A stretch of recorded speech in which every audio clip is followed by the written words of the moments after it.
Olá, tudo bem, pessoal? Isso é a Memória Capixaba, eu sou o Fábio Pirajá, tudo bem? Bom dia, estamos juntos aqui mais uma vez para tratar dos assuntos da história do Espírito Santo, né? Especialmente aquelas que dizem respeito da relação do nosso Espírito Santo com o restante do Brasil, especialmente os estados limítrofes, Bahia, Minas e Rio de Janeiro, né? E a gente sempre está pesquisando, lendo muito acerca da história do Espírito Santo desde o descobrimento do Brasil, né? A gente tem que entender que o Espírito Santo, ele, por um acaso, né, infeliz talvez, não tenha sido aqui na nossa Bahia que Pedro Álvares Cabral tenha aportado primeiramente, né? Por um acaso simples, porque passaram por aqui inúmeras vezes, né? E decidiram lá pelo Monte Pascoal, né? Lá no Porto Seguro. De qualquer jeito, a nossa história é tão antiga quanto Porto Seguro, quanto São Vicente, Olinda e outras cidades muito antigas do Brasil, né? Vila Velha, que é uma segunda ou terceira cidade mais antiga do Brasil. Todas foram fundadas aproximadamente ali por 1535, 1533, né? Então a gente está sempre até numa disputa histórica, né, de quem é a cidade mais antiga, qual é a cidade mais antiga, qual é a igreja mais antiga. Nós temos aqui a Igreja do Rosário na Prainha, que é dita a mais antiga em atividade, ainda com missa, ainda com casamentos, né? A Igrejinha do Rosário na Prainha fica ali embaixo do convento da Penha, no Parque da Prainha em Vila Velha, né? Que é uma igreja do século XVI, uma pequena capela do século XVI, mais antiga do que o próprio convento da Penha, né? Bom, vamos lá agora para uma coisa que eu sempre falo aqui, que Vitória é uma cidade que tem dentro dela, aqui dentro da Bahia, aqui no nosso arquipélago, que é um arquipélago com várias ilhas, eram 48, né?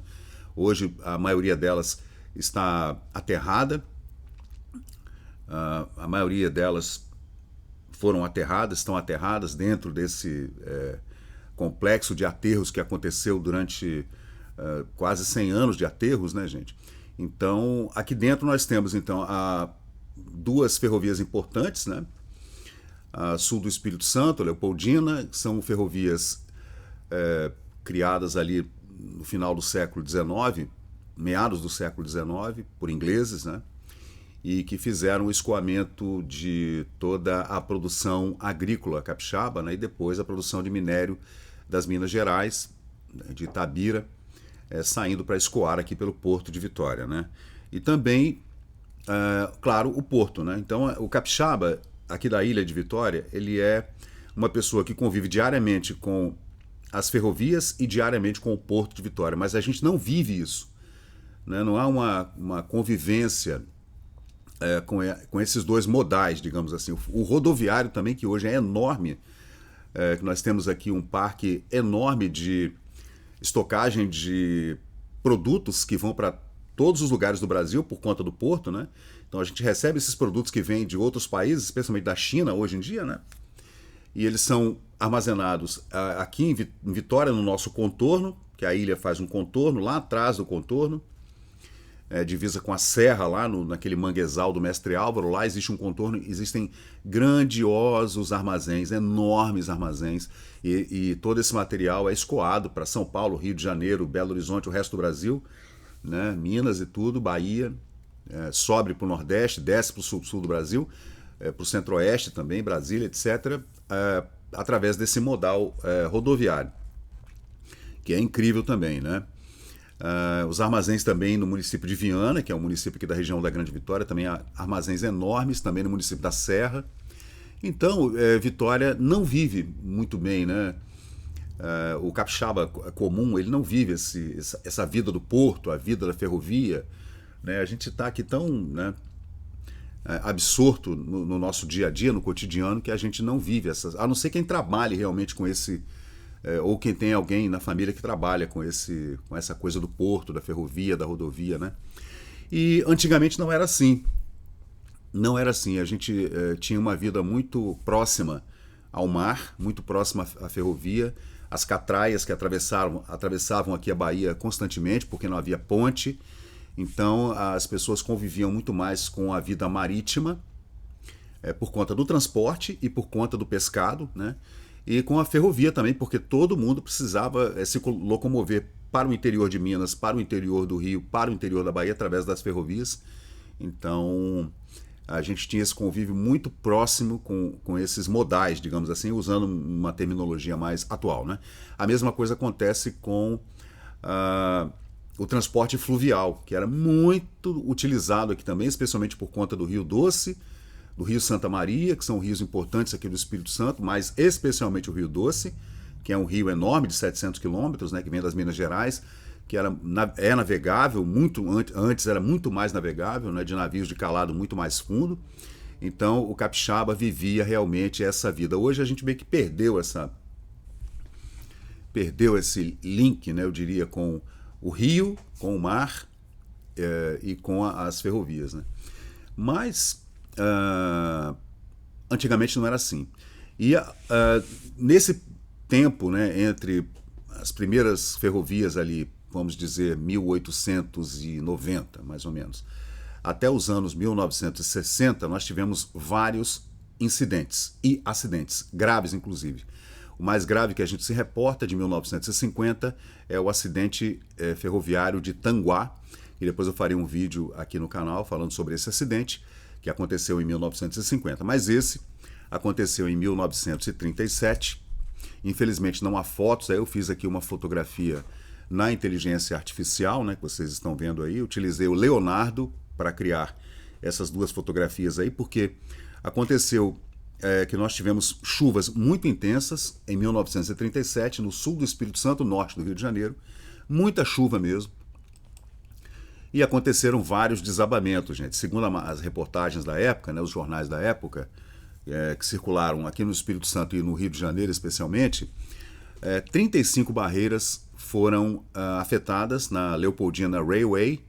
A interrupção do tráfego e os efeitos dessa interrupção do tráfego, que era muito intenso, né? Todo mundo viajava de trem nessa época. Não havia rodovias, então as pessoas nem automóveis, né? Pouca gente possuía um automóvel nos anos 30. Para viagens longas, claro, né? Mas então todo mundo viajava de trem. Também o senhor Rose, que é um engenheiro da Leopoldina, que fala para a reportagem desses jornais cariocas, né? O Diário da Manhã e outros jornais, a zona impedida por esses 35 desabamentos, né?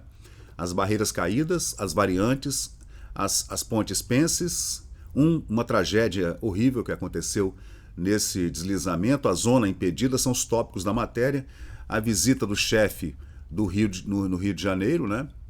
E o reestabelecimento do tráfego. A visita do chefe é a visita do chefe da Leopoldina ao local dos acidentes, né? Caíram 35 barreiras na linha da Leopoldina. O tráfego para o Espírito Santo ficará impedido por 2 meses. Notícias de Campos. 1937, em consequência da queda de 35 barreiras entre Cachoeiro do Itapemirim e Vitória, numa extensão de 636 quilômetros, aqui ele fala em metros, né? 636 metros. Será que é isso mesmo?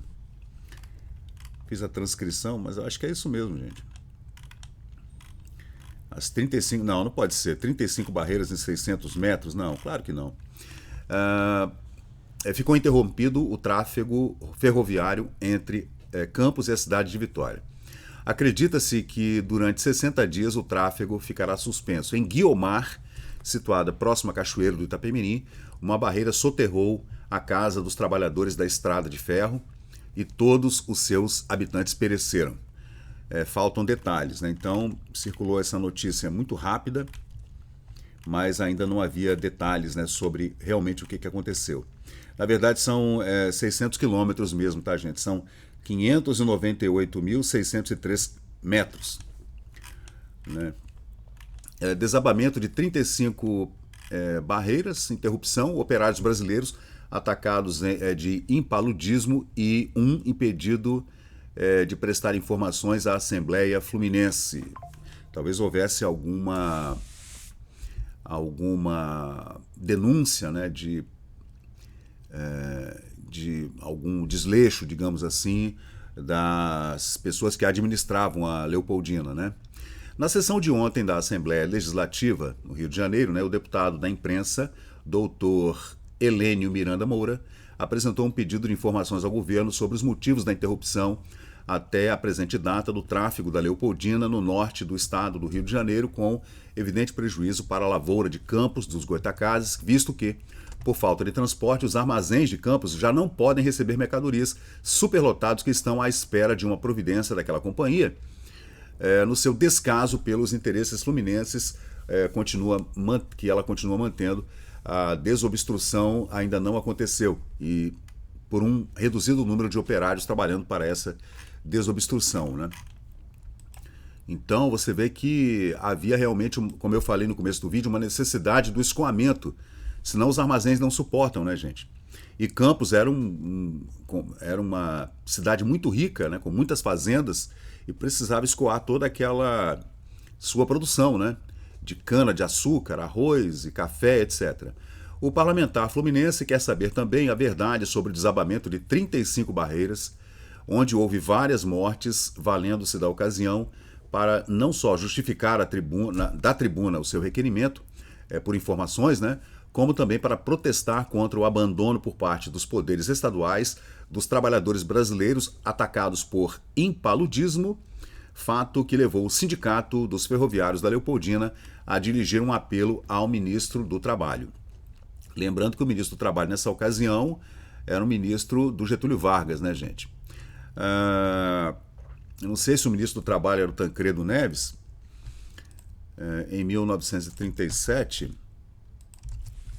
Tancredo acho que era ministro da Justiça, né? Em 1937, período do Estado Novo, né, gente? Deixa eu ver, Valdemar Falcão. Nós tínhamos 2 ministros do Trabalho nessa época. De 34 a 37 foi Agamenon Magalhães e em 1937 foi Valdemar Falcão.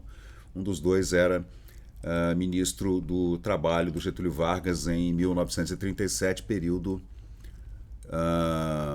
do Estado Novo, né?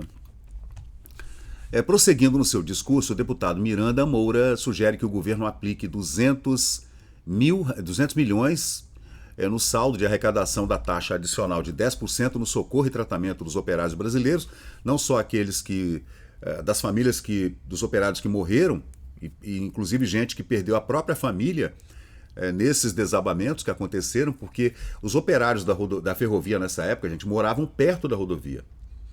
Então, o administrador da ferrovia colocava casas, né, e pequenas vilas de operários próximo à ferrovia, porque ela sempre precisava de manutenção. Então o cara não podia morar longe, tinha que morar ali, né? Naqueles postos de atendimento, né? Naquelas estações. Tinha pessoas que moravam na estação, né? Como os avós da minha esposa, Carla, que viveram na estação da Leopoldina, aqui em Paú, né? Inclusive na compra de utensílios higiênicos necessários aos empaludados, né, que ficaram doentes, né, uma vez que essa verba se destina à melhoria do serviço do tráfego e nada mais importante para seu funcionamento, perfeito funcionamento, do que um estado higiênico dos seus trabalhadores. Aí segue. Você vê que o debate foi intenso na Câmara, na Assembleia Legislativa do Rio de Janeiro, né? Porque, é claro, a preocupação era com o escoamento da produção rural em Campos de Goytacazes, com seus armazéns lotados e a Leopoldina parada, né, gente? E o impaludismo, hein? De vez em quando a gente se pega com uma palavra de uma doença que mudou de nome, é malária, gente. Impaludismo é malária. Porque perto da ferrovia havia muita mata, essa mata atlântica muito abundante na época, né? Porque a ferrovia cortava por dentro dessas antigas estradas de índios e de animais, né? De antigas estradas indígenas e dos animais que percorriam essas estradas. Então a ferrovia percorria também esse mesmo trajeto no meio da mata. E nessa mata muito mosquito. Então, né? Doença de Chagas, etc. mas até hoje não foram tomadas providências para o restabelecimento do transporte entre Campos e Vitória, para o escoamento aqui pelo Porto, né? O fato repercutiu na Assembleia do Rio de Janeiro, no Fluminense, onde também foi chamada a atenção dos poderes públicos para o abandono em que a Leopoldina deixa os seus trabalhadores, bloqueados pelo impaludismo reinante epidemicamente em várias regiões trafegadas pela estrada inglesa, a Leopoldina Railway. Lembrando que essa estrada de ferro era administrada por uma empresa inglesa. Parece que pelo menos agora, quando a Leopoldina vai receber vultuoso empréstimo do Tesouro Nacional brasileiro, né, para ajudar as contas com seus acionistas londrinos, deviam ser exigidas pequenas compensações em favor do tráfego e do pessoal mal remunerado na estrada. Não acreditamos, porém, na eficácia de qualquer providência, porventura programada pelo governo fluminense. As medidas que se impõem competem, por um lado, ao ministro do Trabalho e, por outro, ao ministro da Aviação. Vamos ver quem era o ministro da Aviação e Obras Públicas em 1937. Ministro da Aviação e Obras Públicas em 1937.